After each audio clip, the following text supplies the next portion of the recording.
Welcome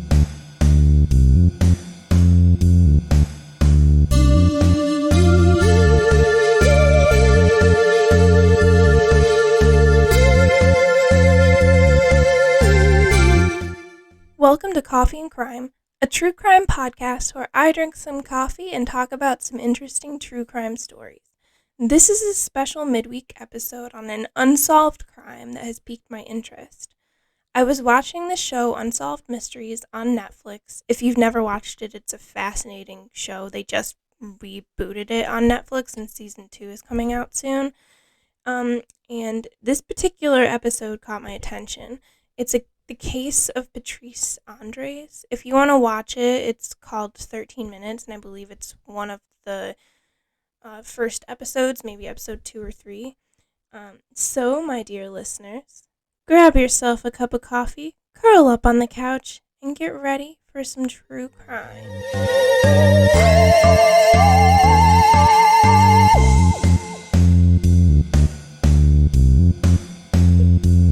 Patrice Endres was a loving mother to her son Delvis Wade, nicknamed Pistol Black.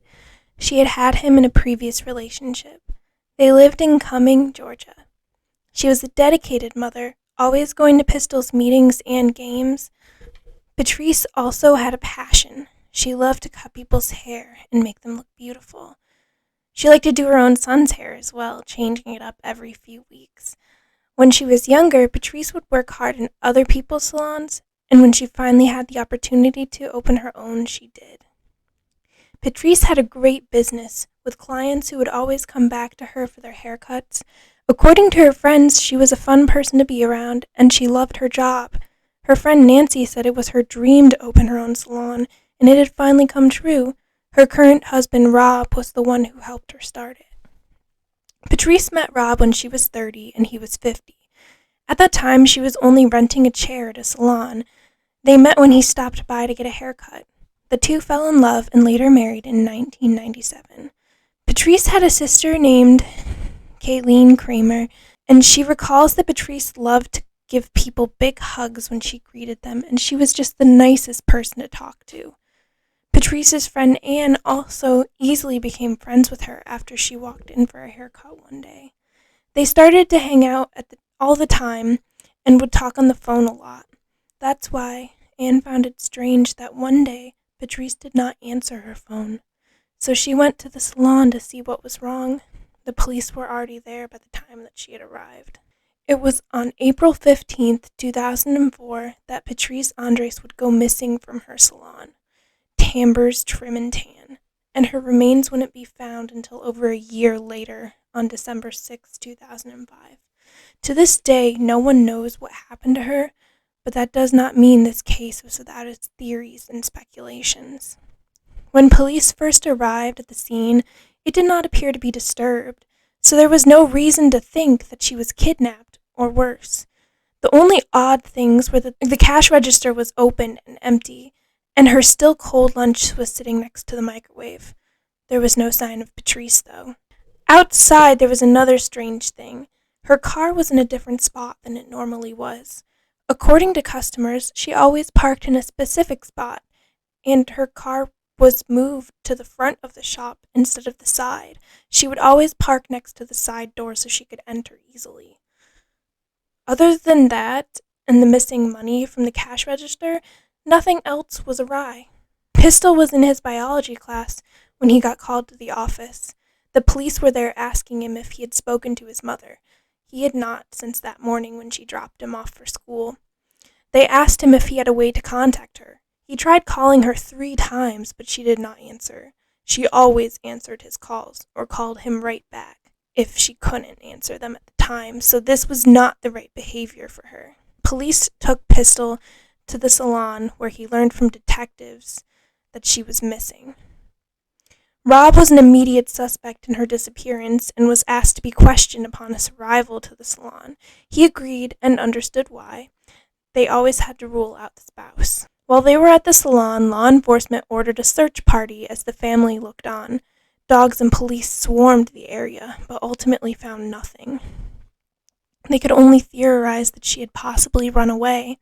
None of her friends or family were buying that for a second, though, because she would never leave her son alone. She loved him too much. When nothing came up, police decided their next step was to make a timeline of what had happened the day of her disappearance. On that day, all of her clients stated that she was very short with them and not as attentive as usual. Usually she would be talkative and polite, but her morning clients said she seemed distracted. And at 11:50 a.m., Patrice's salon got a call and no one answered. Extremely unusual for Patrice. After gathering this information, police believe that something must have happened to her between her last appointment and at the time that someone called and she didn't answer. At around 11:45 a.m., two separate witnesses claimed to have seen a strange car parked in front of the door to the salon. Right next to where police found Patrice's car, parked when they arrived at the scene. One witness, Tammy Fincher, noticed first Patrice's car, a Chevy Lumina, both parked in front of the salon. The Lumina had a Georgia Quail on the license plate. She had seen two women in front of it, one seemingly Patrice and another woman, in a strange altercation. Some believe this car might be the key in finding the killer, and the killer they were looking for when over a year later they found the remains of Patrice Endres in Dawson County, Georgia. On December 6, 2005, some 6 miles away from the salon, a man named Albert Clark and his friends went out for a snack break from their job and saw buzzards flying around an area in the nearby woods. When they went to investigate, they at first only found a dead animal, but then Albert spotted something else behind the dead animal, a human skull. Police scoured the area and found more remains. They were confirmed to be that of Patrice Endres.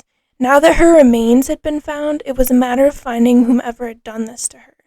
Pistol immediately told the police he believed that Rob had done something to her or had been involved in some way. Rob seemed like a loving husband, and he still admits to this day that those 7 years were the best of his life. But people speculate that he may have been involved in her death. This is heavily speculated because at first Rob seemed like an attentive husband who cared for Patrice and Pistol, but he would soon change his tune about a year after marrying Patrice. Pistol claims that Rob was very rude to him and would always make snide comments about him, saying that Pistol wasn't good enough. And according to Patrice's friends, Rob seemed like a very jealous person, always hovering over Patrice. Pistol had claimed that at the time of her death, Patrice was contemplating divorcing Rob. Maybe that had set him off. After Patrice went missing, within 24 hours of her disappearance, Rob changed all the locks on the doors and wouldn't let Pistol back in the house to collect his belongings. This is very strange. Rob had clearly stated many times, vehemently, that he had never liked Pistol and didn't want him in the house after Patrice went missing. But if your wife is missing, not confirmed dead, just missing, then wouldn't it be smart to leave the locks the way they are if she ever came back so she could get inside the house? It's really strange that he changed the locks on the doors. Rob claimed that the day Patrice went missing, he was out getting gas about 45 minutes away. And he had a timestamp that said he was there at the time and that it was physically impossible for him to have been there at the salon. That doesn't mean it was impossible for him to have been somehow involved, though, and police knew this. Police never truly eliminated him as a suspect, though, and from his interviews, he seemed overly defensive and a bit off. He even admitted to sleeping with her ashes. That seemed to line up with the overly protectiveness, hovering, and jealousy that others claimed he had for her. Rob even refused, to this day he still refuses, to give her own son, Pistol, anything to remember her by. Also very strange, if you ask me. At one point after filming the show Unsolved Mysteries, this is where they talk about this case in an episode called 13 Minutes. So if you're interested, go watch that episode. The director of the show, Jimmy Goldblum, actually commented on the part where Rob had admitted to changing the locks on the house within 24 hours. He said in a podcast interview, I think there's a really salient point there, which is that he did it within 24 hours. Goldblum went on to say, I think at that point in the case, you have police dogs out, you have the town going through the woods, you have ATVs, so everyone is searching. There's still the idea that Patrice could come back, so the fact that he felt comfortable to change those locks within the 24-hour window when the whole town was under the belief that she was missing and still alive. I will say, in terms of things that stoked my imagination on set, that was a major one. And he's right. It's very strange that you claim to love your wife, you would want her back in your life if she was still alive, and she'd barely even been missing for a day, and you're already changing the locks in your house and refusing her son entry to it. It's really, really strange behavior. It's as if he already knew that she was dead. There were actually a lot of people who are now interested in this case, again, because of the Unsolved Mysteries episode. And a lot of people think Rob may have done it, or at least had been involved in her murder. And when I watched the interview portion for him, I rewatched it a few times, and I also had a strange feeling about him. I'm no expert by any means on profiling or anything like that, but he just seemed like he was acting very strange and overly defensive of himself and extremely uncomfortable with his interview. It's very worth the watch if you're interested in this case. Now, there were, however, possible suspects besides Rob. A serial killer named Jeremy Bryan Jones actually confessed to the crime, but his confession was later recanted when they searched for her body where he had supposedly dumped it, and it wasn't anywhere near there.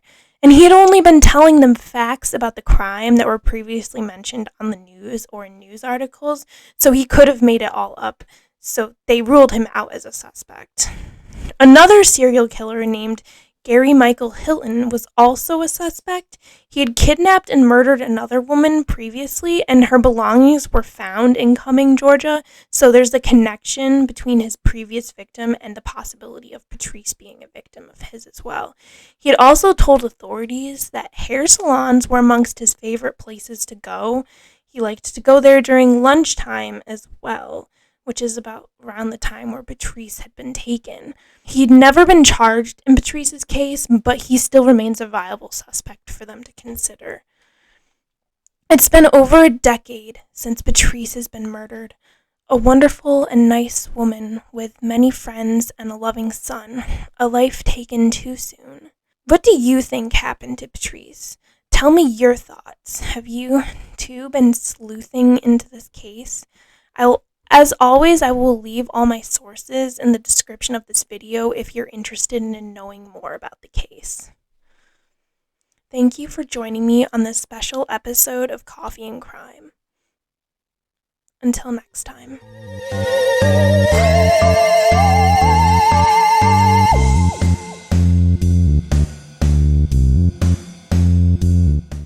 This has been another episode of Coffee and Crime.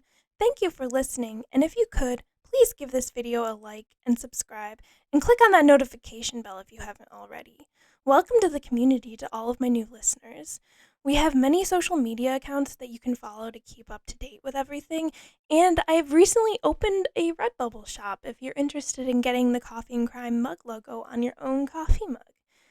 I make all the art for this channel, and I make my own personal art as well. When I'm not doing this channel, I actually teach and create my own art.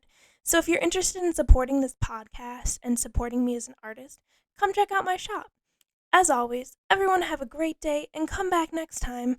That'd be Monday at 7 a.m. for another episode of Coffee and Crime.